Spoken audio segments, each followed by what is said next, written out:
Hello everyone, my name is Leanne Allegretto and today is October 29th. I will be leading you through today's winter planning briefing. So the first topic of discussion is obviously the cold temperatures. They are expected to continue, and Wednesday morning is expected to be our coldest morning of the week. Now the graphic to the left is showing the currently forecast low temperatures for Wednesday morning. We're not expecting a huge warming trend, but a very slow one going into the weekend.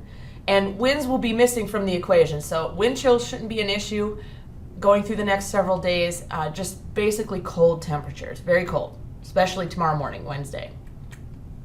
Now that being said, here's our daytime temperatures and what we're expected to rebound to.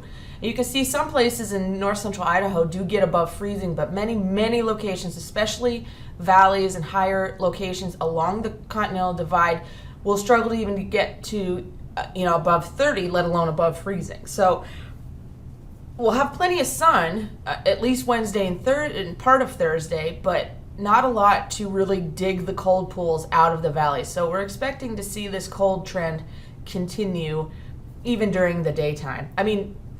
That being said, all of these are well below normal for this time of year. So I want to get into how the forecast stands currently versus what we're considering and the changes that could be made in the coming days, because there are a few changes that may occur. First off, the forecast stands to see little chance for precipitation going into the weekend. Forecast models are not showing any type of precipitation, very little if any.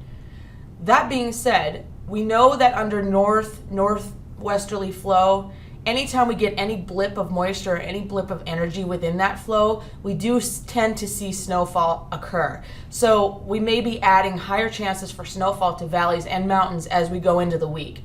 If that were to happen, it would occur Thursday into Friday. And also, the current forecast reflects temperatures moderating into the 40 and even low 50s by Saturday.